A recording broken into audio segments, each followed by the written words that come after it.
নমস্কার। ঠাকুরমা স্বামীজি গুরুদেব শ্রীচরণের প্রণাম জানাই। আজ স্বামীজির দেওঘরের একটি কাহিনী শোনাচ্ছি। দেওঘরে থাকাকালীন স্বামীজি প্রায়ই পার্শ্ববর্তী গ্রামের সাঁওতাল পল্লী ভ্রমণ করতেন।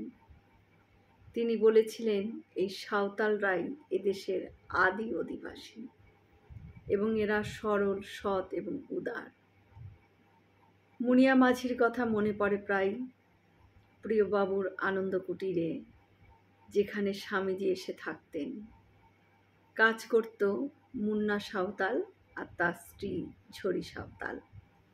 তাদের একমাত্র মেয়ে ছিল মুনিয়া মাঝি। মুনিয়ার যখন 7 বছর বয়স, তখন তার বাবা মারা যায় কলেরায়। এরপর থেকে মা মেয়ে প্রিয়বাবুর বাড়িতে ঘর মোছা, জল তোলা, বাসন মাজা, কাপড় কাচা প্রায় ইত্যাদি সব কাজই করত তারা। মুনিয়া স্বামীজি স্নানের জল তুলে দিত, কাপড় কেচে দিত, খড়ম ধুয়ে দিত। মুনিয়া স্বামীজিকে বলতেন সাধু বাবা। স্বামীজি দেওঘরে এলে নিম কাঠি দিয়ে দাঁত মাজতেন। এই নিম কাঠি জোগাড় করে আনত ওই মুনিয়া। পেটের গোলমালে ভুগতেন বলে স্বামীজির জন্য মুনিয়া হিংচে শাক এনে তার রস করে কাঁচা দুধ দিয়ে খেতে দিতেন তাকে। স্বামীজি তা খেয়ে বলতেন, মুনিয়া আমার এখানকার গার্জেন। একবার মুনিয়া অনেকগুলো ভুট্টা এনে স্বামীজিকে দিয়ে বলল, সাধু বাবা, এগুলো পুড়িয়ে দেব, খাবি, খেতে খুব ভালো। স্বামীজি মুনিয়ার কথা শুনে হো হো করে হাসতে লাগলেন। বাপ মরা এই মেয়েটির প্রতি স্বামীজির অপরিসীম করুণা ছিল। তাই আমাকে বলেছিলেন, এই অনাথা আদিবাসী মেয়েটাকে একটু লেখাপড়া শেখাবার ব্যবস্থা করুন। স্বামীজির নির্দেশ মতন মুনিয়াকে প্রাথমিক লেখাপড়া শিখিয়ে কুষ্ঠাশ্রমে একটা কাজের ব্যবস্থাও করে দিয়েছিলেন। কাজ করবার সুবাদে সংসার একটু সচ্ছল হলো। সে লেখাপড়া জানায় পরমহংসদেবের নামও সে জানতে পারল। স্বামীজির কর্মকাণ্ড কিছুটা সে জানতে পারল। এদিকে বয়স হওয়ায় তার মা তাকে বিয়ে দিতে চাইছে, কিন্তু সে কোনো মতেই রাজি হলো না। সে বলছে, সাধু বাবা আমার মাথা ছুঁয়ে আশীর্বাদ করেছে যে তিনি আমাকে রক্ষা করবেন। মা মেয়ের সংসার থাকতো ধারোয়া নদীর তীরে।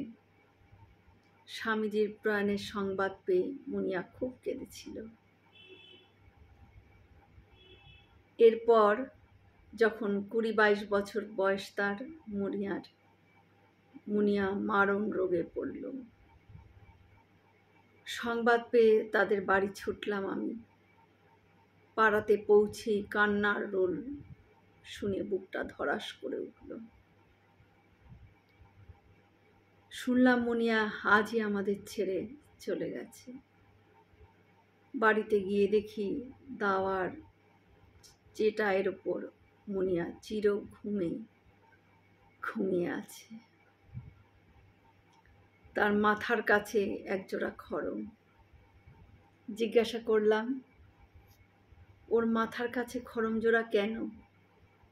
তার মা বলছেন, পান্ডাজি, ওই খড়ম জোড়া হলো সাধু বাবার।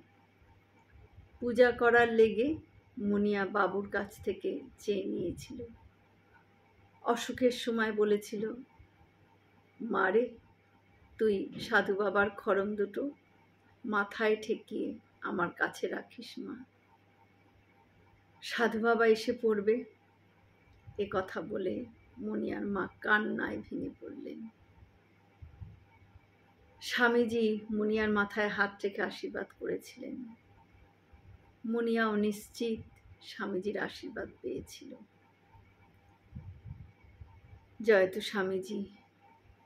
আমরা সকলে মিলে একসাথে বলি, জয় মহামায় কি জয়, জয় ভগবান শ্রী শ্রী রামকৃষ্ণদেব কি জয়, জয় স্বামীজি মহারাজজি কি জয়। হয়তো অনেক ভুল ত্রুটি হয়ে গেল, ঠাকুর যেন আমায় ক্ষমা করে দেন। সকলে সুস্থ থাকবেন, আনন্দে থাকবেন, ঠাকুর মায়ের কৃপা দৃষ্টি সকলের ওপর বর্ষিত। শুভরাত্রি।